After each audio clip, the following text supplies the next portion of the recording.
사도행전 강의 37번째 시간입니다. 오늘은 사도행전 9장 32절로 43절의 말씀을 갖고 모범이라는 제목으로 함께 나누길 원합니다. 부제목은 그가 살아난 것을 보이니입니다. 설교 제목이 모범인데요. 모범이라는 단어를 인터넷에서 검색해보면 여러 합성어들이 나오잖아요. 모범상, 모범학생, 모범공무원, 모범시민 이런 것들이 나옵니다. 저는 보지 못했는데요. 작년 여름부터 JTBC에서 방영된 16부작 드라마가 모범형사라는 것도 있었다고 하고요. 올 4월부터 방영될, 아직 지금 이제 제작을 하고 있는, 아직 방영되지 않는, 방영될 새 SBS의 새 드라마 이름이 모범택시입니다. 그 밖에도 이 모범이라는 단어를 쓰고 있는 사람들이 참 많은데요. 모범식당, 모범부동산, 모범 이발관, 심지어는 모범 영어 이런 책들도 있습니다. 아마도 교회에서는 모범 성도, 모범 집사, 모범 목사 이런 사람들도 있지 않을까 싶습니다. 모범이라는 단어의 뜻이 너무 좋기 때문에 이렇게들 많이 사용할 것이라고 생각을 하는데요. 모범이라는 단어를 국어사전에서 찾아보면 이런 뜻 갖고 있습니다. 본받아 배울 만한 본보기. 본받아서 배울 만한 본보기라는 거죠. 근데 한자의 모범이라는 이 한자를 보면요. 정확히는 이런 겁니다. 나무로 만든 틀. 프레임이 찍어내는 틀이라는 거예요. 나무로 만든 틀. 그게 모자고요. 그 다음에 대나무로 만든 틀. 이건 범자입니다. 두 개 다 틀이에요. 다시 말하면 무엇을 똑같이 만들어내는 틀을 가리키는 말이 모범입니다. 정확히 똑같이 만들어내는 틀, 그것이 모범인 거죠. 오늘 나눌 내용은 이 모범에 관한 것입니다. 9장은요, 사도행전 9장은 1절부터 31절까지, 지난 시간까지 우리가 나눴던 그 말씀이 사울의 회심에 대한 거죠. 사울이 바울로 바뀌어진, 조금 전에 김윤지 집사님께서 기도해 주신 것처럼 사울이 바울로 바뀌어지는 모습, 이 모습을 그린 것이 9장의 전반부고요. 오늘 나눌 32절부터 43절은 베드로가 보인 두 가지 기적에 관한 이야기입니다. 두 가지 기적. 이 두 개의 기적을 다룬 에피소드가 오늘 이 본문인데요. 첫 번째 기적은 32절부터 35절까지 비교적 짧게 기록되어져 있습니다. 먼저 32절 상반절에 보시면 베드로의 여행을 소개하는데요. 그때의 베드로가 사방으로 두루 다니다가 다녔다고 하죠. 베드로가 여행한 목적이 무엇일까요? 아마도 그것은 복음을 전하고 그 복음을 가리키는 것이었을 겁니다. 주님께서 하셨던 그 사역을 감당했겠죠. 그리고 그렇게 복음을 전하다가 루다라는 지역을 가게 되는데요. 첫 번째 기적의 장소가 루다입니다. 루다에 사는 성도들에게도 내려갔더니 이 루다라는 곳은 어디냐면요. 예루살렘에서, 저는 한 번도 이스라엘을 가본 적은 없습니다. 지도에서, 인터넷에 있는 지도, 그리고 제가 갖고 있는 프로그램에 있는 지도에서만 보는데요. 예루살렘에서 서쪽으로 가면 지중해가 있지 않습니까? 그 지중해 쪽으로 가다 보면은 그 길 위에 있는 도시가 루다라는 도시입니다. 예루살렘으로부터 25마일, 40km 정도 떨어진 곳에 있고요. 그곳에서 조금 더 가면 요빠라는 지중해 해변에 도시가 있죠. 항구 도시가 있죠. 그 루다에서 어떤 사람을 만나게 되냐면요. 애니아라는 사람을 만나게 되는데요. 33절 한번 보실까요? 거기서 애니아라 하는 사람을 만나며 그는 중풍병으로 침상 위에 누운 지 8패라. 이 애니아라는 사람은 남자입니다. 왜냐하면 남성형을 쓰고 있거든요. 명사에. 남자고요. 중풍병자로 8년 동안 침상 생활을 했습니다. 다시 말하면 본인의 의지와 능력으로는 움직일 수 없는 자입니다. 누군가 도움을 줘야 움직일 수 있는 자인 거죠. 그런 자를 베드로가 만나게 됩니다. 그렇게 만나자 이제 베드로는 그에게 기적을 펼치는데요. 그게 34절입니다. 베드로가 이르되 애니아야 예수 그리스도께서 너를 낫게 하시니 일어나 내 자리를 정돈하라 한데 곧 일어나니. 베드로가 애니아를 일으킵니다. 누구의 이름으로요? 예수의 이름으로 일으키죠. 다시 말하면 예수의 능력으로 애니아를 일으키자 그가 곧 정상인으로 회복되는 모습이 그려져 있죠.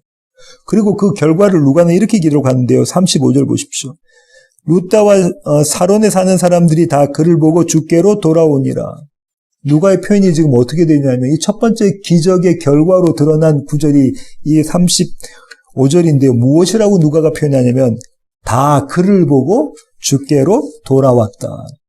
그렇게 표현하고 있습니다. 이것이 첫 번째 기적입니다.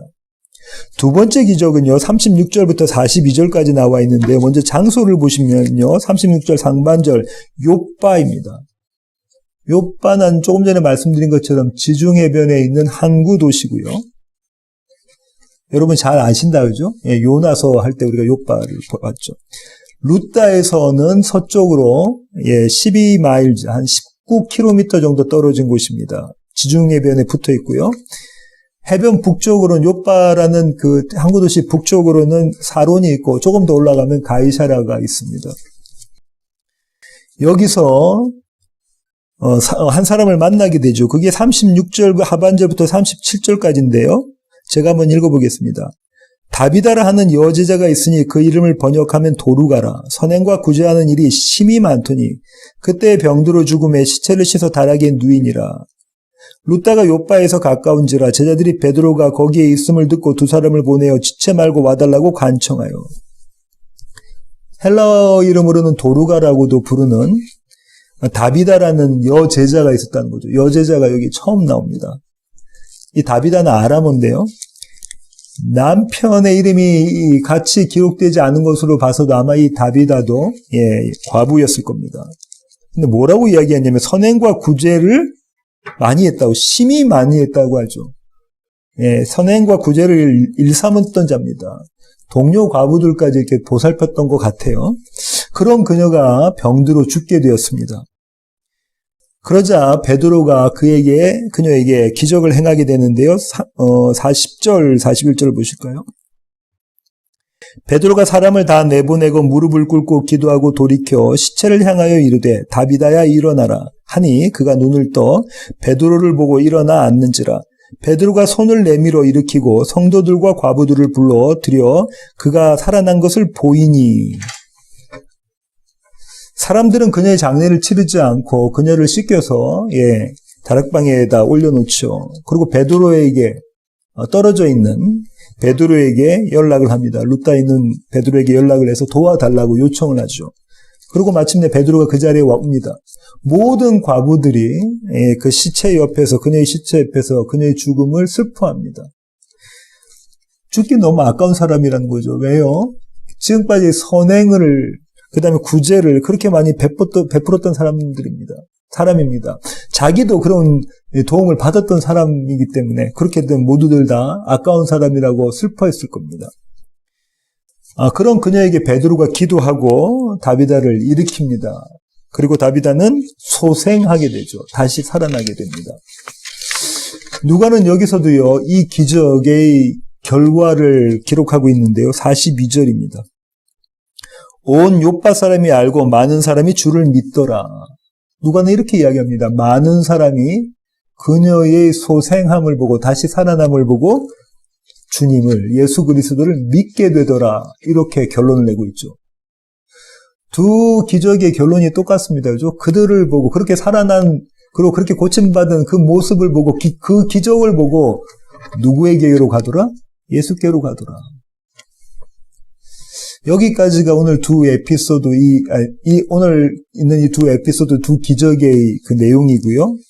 이 기적의 성격에 대해서 영국의 유명한 신학자이면서 목회자였던 잔 스타츠 목사님이 이렇게 말씀하시는데요. 4가지 성격이 있다라고 이야기하십니다.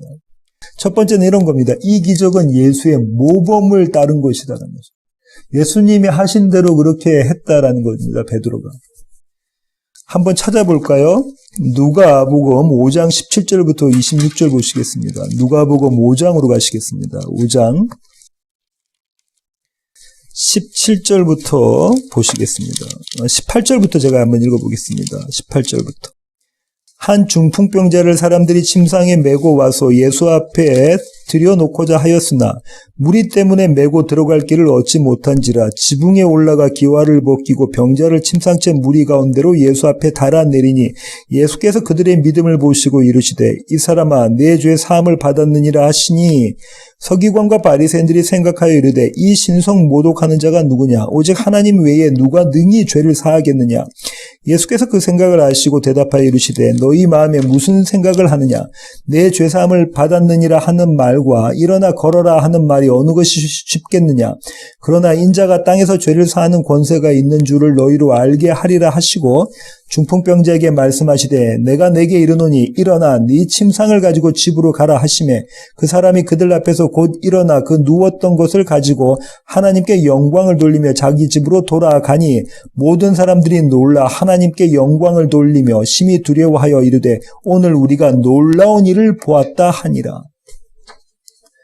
우리 주일학교 때 어렸을 때 이 부분에 대해서 연극도 하고 그다음에 뭐 만들기 이런 것도 했습니다. 그죠? 이 중풍병자를 돕는 친구들 지붕을 뜯어가지고 침상을 내리는 모습 주일학교 때 설교도 많이 이 부분에 대해서 들었죠. 그런데요, 이 모습이 가리키고 있는 것이 무엇인가를 보시면은 지금 오늘 누가가 이야기하고 있는 누가복음 5장에서 이야기하고 있는 이 중풍병자를 고치시는 주님, 그의 죄를 사하여 주시는 주님의 모습을 누가가 이야기하는 목적이 무엇인가 하냐면요. 예수님에게 권세가 있다는 걸 가리키기 위한 것입니다. 예수님에게 권세가 있다. 어떤 권세요? 죄를 사해 주시는 권세가 그분에게 있더라는 거예요. 죄를 사하실 분은 조금 전에 바리새인과 서기관들이 이야기한 것처럼 누구밖에 없어요? 하나님밖에 없습니다. 하나님만 갖고 계신 그 권세를 예수께서 갖고 계시더라. 그 이야기를 지금 해주고 있죠. 누가복음 8장 몇 장 넘기셔서 누가복음 8장으로 가시겠습니다. 41절부터 한번 보시겠습니다. 41절부터. 누가복음 8장 41절부터. 이에 회당장인 야이로라 하는 사람이 와서 예수의 발 아래 엎드려 자기 집에 오시기를 간구하니 이는 자기에게 12살 된 외딸이 있어 죽어가미로라. 예수께서 가실 때에 무리가 밀려들더라. 야이로의 외동딸, 회당장이고요. 야이로의 외동딸이 죽었습니다. 그죠? 지금은 아직 죽지는 않았죠. 죽게 되었다라는 거죠.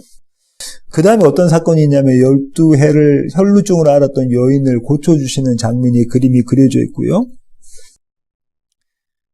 49절 보시겠습니다. 아직 말씀하실 때에 회당장의 집에서 사람이 와서 말하되 당신의 딸이 죽었나이다. 선생님을 더 괴롭게 하지 마소서 하거늘.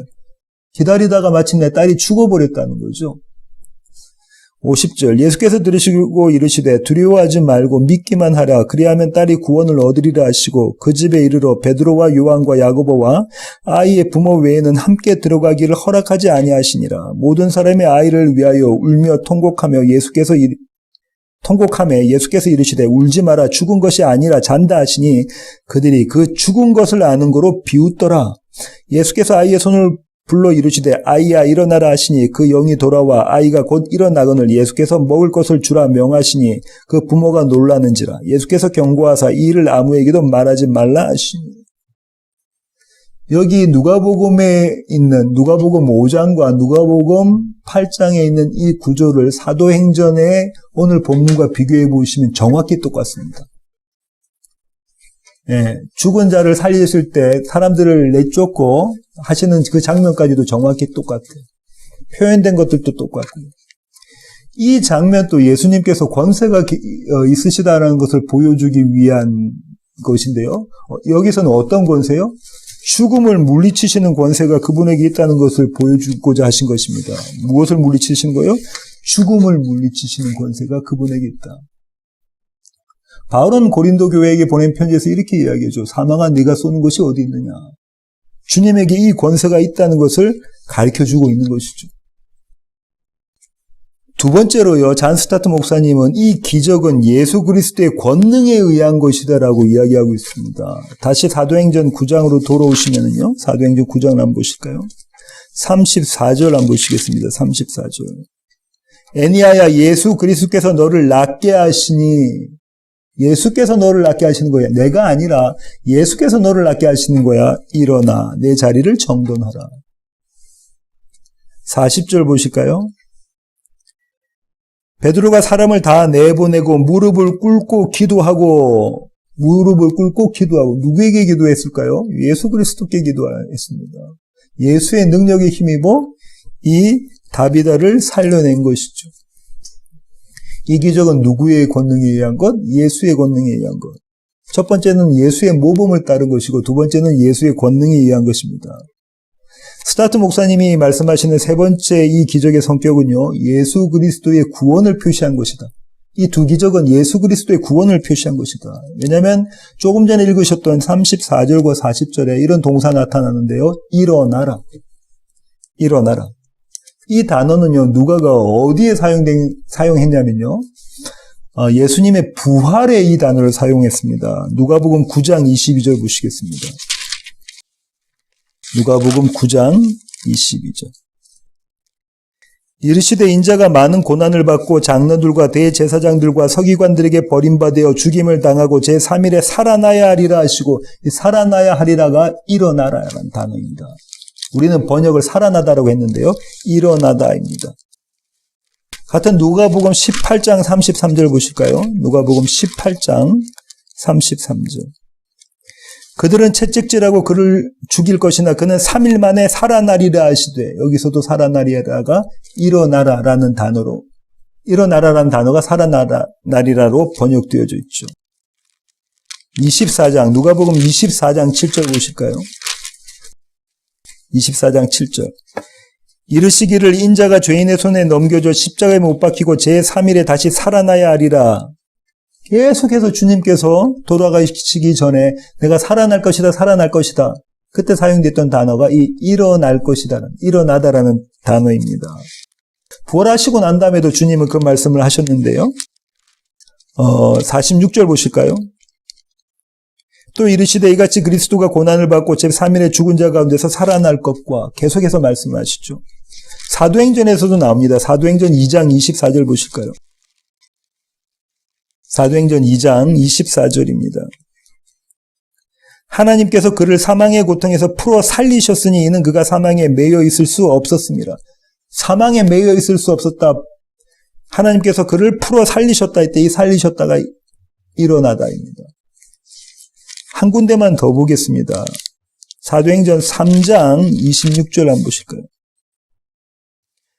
하나님이 그 종을 세워 복 주시려고 너희에게 먼저 보내사. 여기서 세워라는 단어가 나오는데 이 세워라는 단어 이렇게 사실 번역하면 안 되죠. 이 세워라는 단어가 이렇게 세우셨다는 거거든요. 이렇게 세우셔서. 지금 무엇 이야기하고 있는 거냐면 이 두 가지 사건은 전부 다 앞에 있는 8년 된 중풍병자에게 베드로가 명령할 때도 예수 그리스도께 하신 것처럼 일어나라 라고 말씀하셨고, 또 두 번째 있는 이 다비다를 일으키실 때도 일어나라 라고 말씀하셨는데, 이 일어나라가 예수 그리스도의 부활에 대한 것이라는 거죠. 이게 구원의 메시지라는 겁니다. 그분이 곧 생명이시다. 그분이 곧 부활이시다. 그분이 곧 다시 사심이시다. 이걸 가르쳐주고 있는 그런 두 기적이라는 겁니다. 마지막으로 잔 스타트 목사님은 네 번째 이 기적의 성격을 이렇게 말하는데요. 이 기적은 예수 그리스도의 영광이 되는 것이다. 이렇게 말씀하십니다. 영광이 되는 것이다. 왜냐하면 아까 앞서서 제가 살펴본 것처럼 두 기적의 그 말미에 있는 결과물이 똑같죠. 35절에는 뭐라고 하냐면 다 그를 보고 주께로 돌아오니라. 그가 일어난 것을 보고, 그가 침상에서 일어난 것을 보고 다 주께로 돌아왔다. 41절 하반절부터 42절까지는 그가 살아난 것을 보이니 많은 사람이 주를 믿더라. 결국은 이 두 기적은요, 예수 그리스도의 영광이 되는 모습으로 드러난다는 겁니다. 기적은 그렇다는 거예요.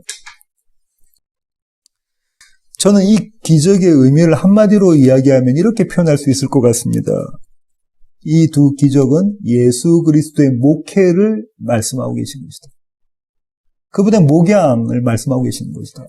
당신의 양들을 어떤 모습으로 치시는지 목양하시는지 그 모습을 드러내는 것이다.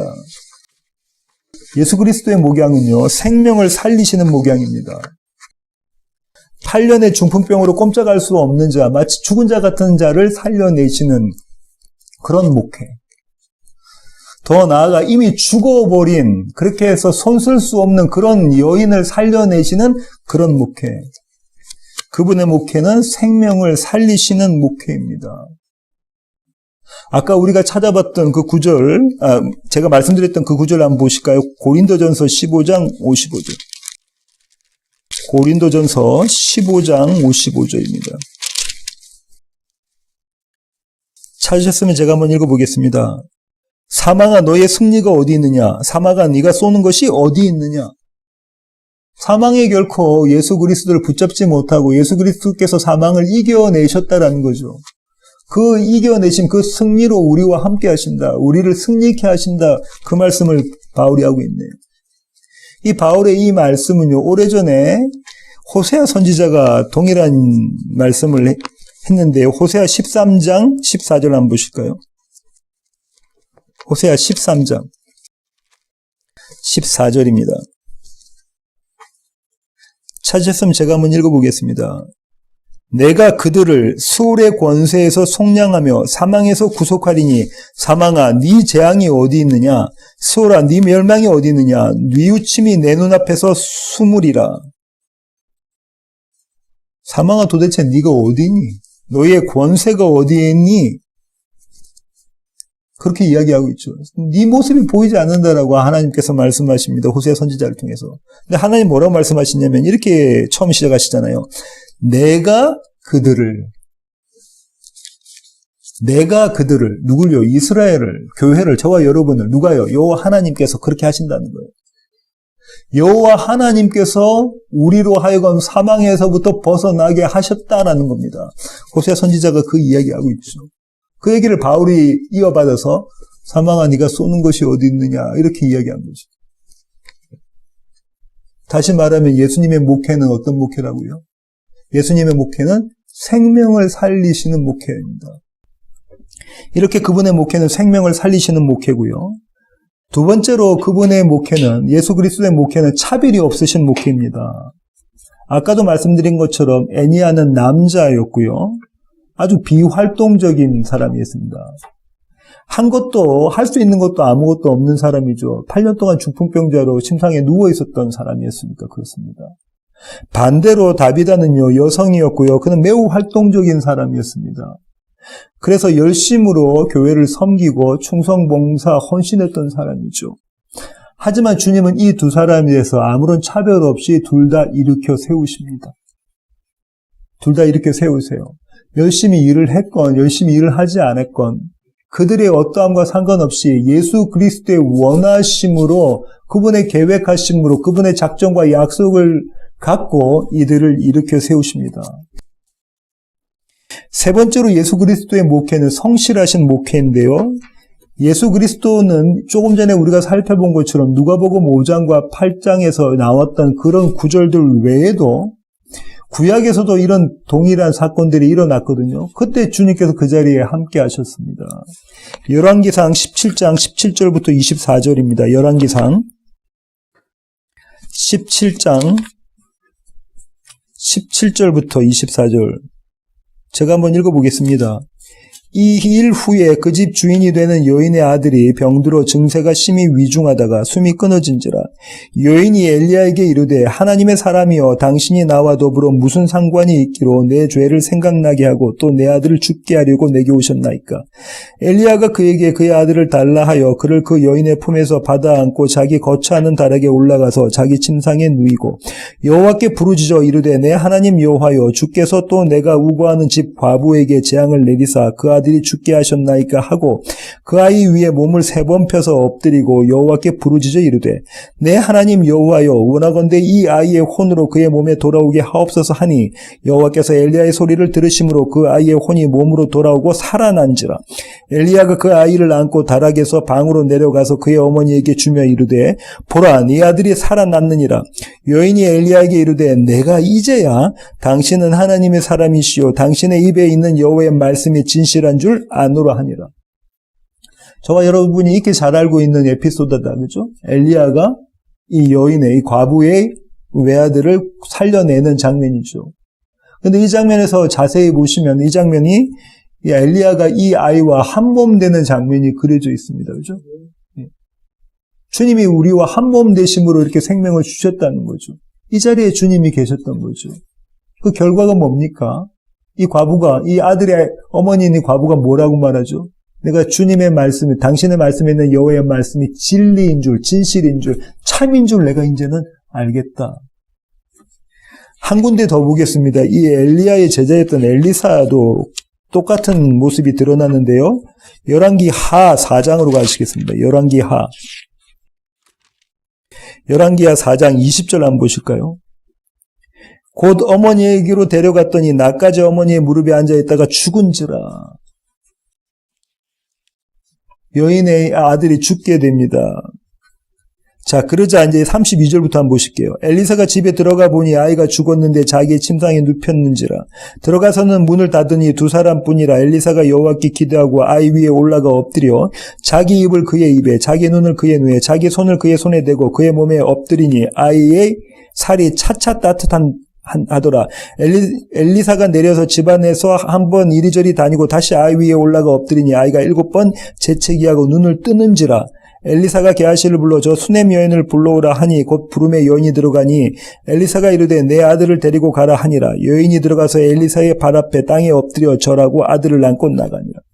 이 엘리사의 기적은 좀 더 구체적으로 설명되어져 있는데 무엇이라고 이야기하냐면 엘리사의 입을 아들의 입에, 엘리사의 눈을 아들의 눈에, 엘리사의 손을 아들의 손에 대었다. 정확히 한몸 되어줬다라는 모습을 그리고 있죠. 주님이 이 자리에 계셨던 겁니다.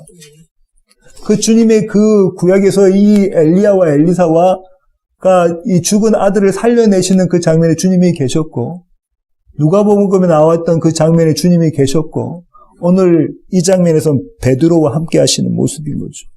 무엇 이야기하고 있는 거냐면 예수 그리스도의 목회는 성실하신 목회, 신실하신 목회, 변함없으시는 목회라는 거죠. 그때 함께 하셨던 그 주님이 지금 오늘 이 에피소드에서 베드로와 함께 하시고요. 이후에 함께 나눌 사도행전 14장과 20장에 가시면 바울과도 동일한 모습으로 함께 하십니다. 이 이야기는 무슨 말이냐면 주님은 당신의 몸된 교회와 함께 당신의 사역을 지금 또 계속해서 하고 계신다는 거예요. 무슨 사역이요? 살려내시는 사역, 일으키시는 사역, 생명을 주시는 사역을 하고 계신다는 것이죠. 주님은 소중한 생명을 살리기 위해 누구도 차별 없이 지금 이 시간에도 변함없는 열심으로 기의 일을 하고 계십니다. 오늘 설교의 제목이 모범인데요. 성경이 말하는 모범의 의미가 도대체 뭘까? 이걸 조금 생각해 보겠습니다. 우리는 간혹 이렇게 착각하는데요. 예수를 본받자라는 구호를 우리는 참 좋아합니다. 그분을 닮아가자라는 그런 소리들을 좋아하죠. 그분은 우리의 롤 모델이라고 생각하고 그분을 우리의 모범이라고 여깁니다. 그래서 예수를 닮았다는 뜻으로 그 단축형으로 쓰이는 예담이라는 단어를 아주 많이 사용합니다. 크리스찬 기업에서도 예담이라는 단어를 사용하고요. 교회 이름으로도 예담교회 사용하고요. 심지어는 아이들의 이름까지도 예담이라고 이야기를 하죠. 이 이름을 붙여주기도 하죠. 그렇게 예담이라는 말이 많이 사용되는 것은 예수 닮기를 원하기 때문에 그런 겁니다. 예수 닮기 원하기 때문에. 그런데 한번 우리가 생각을 해봅시다. 그분이 본받아 배워질 수 있는 분이십니까? 그분은 우리가 열심을 내어서 그분을 닮아갈 수 있는 그런 분이신가요? 우리가 노력하고 용을 쓰면 그분을 배울 수 있고 그분을 닮아갈 수 있습니까? 할 수 있는 한 우리가 힘을 쓰고 용을 쓰다가 힘에 붙이면 그분에게 도움을 청하는 그런 방식으로 우리는 그분을 닮아갈 수가 없습니다. 착각하지 말아야 되는 것이요. 우리가 할 수 있는 것 최선을 다해서 하고 우리가 힘에 붙이는 그 부분은 주님 도와주세요 하는 그 모습으로는 우리가 예수를 닮아갈 수가 없다는 거예요. 성경이 말하는 모범은 그렇지가 않습니다. 앞서 모범의 한자의 의미를 제가 말씀드렸는데요. 그게 뭐라고 했죠? 모범은 틀입니다. 정확히 똑같이 찍어내는 틀이라는 거예요. 모양을 이렇게 만드는 틀이 있으면 그 모양대로 나오는 그것이 모범이라는 겁니다. 성경은요, 예수 그리스도가 그 틀이라고 말씀해 주고 계십니다. 예수 외에는 그 모범의 틀이 없다고 말씀해 주세요. 오늘 본문인 사도행전 9장으로 다시 돌아오셨어요. 40절 한번 보시겠습니다. 사도행전 9장 40절. 다비다야 일어나라. 다비다야 일어나라. 이 구절을 아람어로 바꾸면 어떻게 되느냐면요. 다비다쿰입니다. 다비다쿰. 어디서 많이 들어보셨죠? 예, 맞습니다. 아까 야율의 외동딸을 고쳐주실 때에 그때 사용했던 아람어가 그렇거든요. 마가복음 5장 40절 보실까요?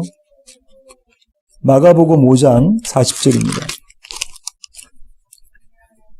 41절이네요. 마가복음 5장 41절. 찾으셨으면 제가 한번 읽어보겠습니다. 그 아이의 손을 잡고 이르시되 달리다고 마시니 번역하면 곧 내가 내게 말하노니 소녀야 일어나라 하심이라. 달리다가 뭐냐면은 소녀거든요. 쿰이 일어나라니까. 달리다 쿰. 소녀야 일어나라. 여기서는요. 다비다 쿰. 다비다야 일어나라. 너무 이 주님께서 일하시는 이 모습이 너무 정말로 은혜스럽지 않습니까?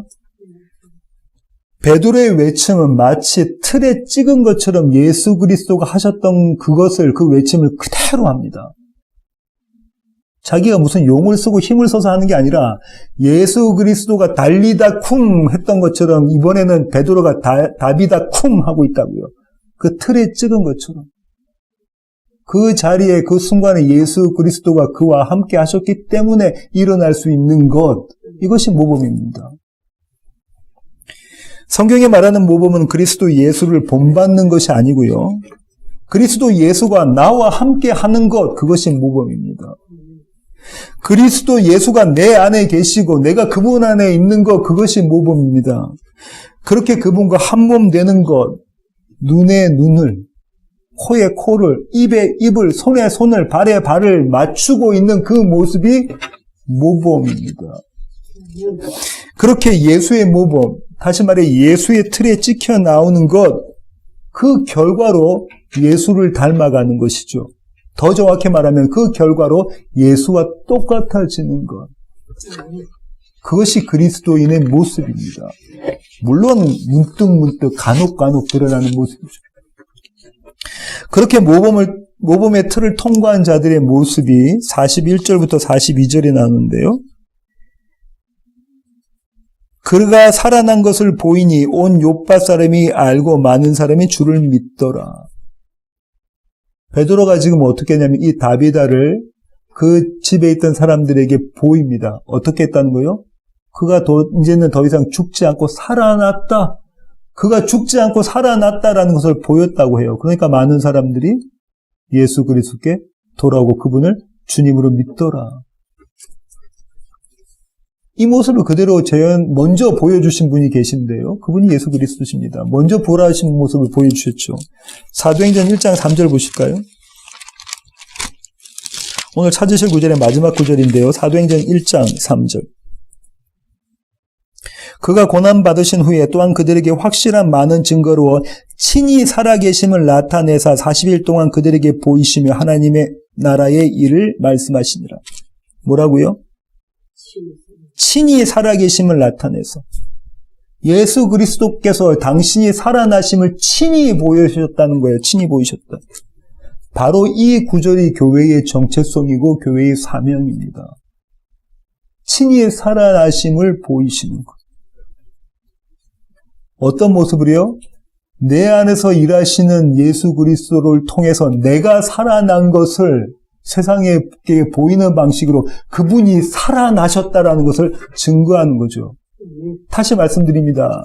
내 안에 일하시는, 내 안에 모범되시는 그분의 틀로 인해서 만들어진 내 모습, 내가 살아난 것을 세상에 보일 때에 그분이 살아나셨다라는 것을 증거하는 것, 그것이 이 모습이라고요. 친히 살아내심을 나타내셨습니다. 그것이 주님께서 교회를 세우신 목적, 저와 여러분을 오늘 또 이 자리에 있게 하신 목적입니다. 이렇게 모범 되신 예수 그리스도를 닮아가는, 아니 똑같이 그분과 같은 모습으로 드러나는 그런 세워지는 교회의 모든 교회 가족 되기를 원합니다. 기도하시겠습니다. 주님, 그렇습니다. 하나님, 우리는 마치 주님이 우리가 본받을 수 있는 것처럼 주님을 모범 삼아서, 롤 모델 삼아서 그렇게 쫓아갑니다. 그렇게 힘을 냅니다. 하지만 하나님, 오늘 본문을 통해 주님이 말씀하신 것은 우리의 노력과 우리의 애씀으로 주님을 본받을 수 없다는 사실입니다. 우리 안에 주님이 계심으로, 주님이 드러나시는 모습으로 우리는 그분과 똑같아질 수 있는 것, 그렇게 모범 되시는 그 틀을 공유하는 것으로 그 모습에 이룰 수 있다는 것을 우리가 배웠습니다. 주님, 이 일을 통해서 우리가 주님 앞에 더욱더 엎드리게 하시고 주님을 바라보게 하시고 주님을 소망하게 하여 주시옵소서. 날마다 우리 가운데 일하시는 그 주님의 열심을 보고 기뻐하고 즐거워하며 그 주님으로 인하여 감사하는, 그리고 노래하는 자들이 될 수 있도록 주님, 우리들을 인도하여 주시옵소서. 그래서 마침내 주님의 일하심으로, 주님의 일어나심으로, 주님의 다시 사심으로 우리가 다시 살아나서 세상에 주님을 증거하는 자들로, 그런 교회로 주님 저희들을 삼아 주시옵소서. 이제는 우리 주 예수 그리스도의 놀라우신 구원의 은혜와 하늘 아버지의 크고 극진하신 사랑과 우리 안에 내주하셔서 날마다 우리로 하여금 주님의 모범을 따라가게 하시는 성령님의 충만하심이 이제 주님 앞에 머리 숙인 세워지는 교회 모든 지체들 머리 위에 이제로부터 영원토록 함께 하시기를 예수 그리스도의 귀하신 이름으로 간절히 축원하옵나이다. 아멘.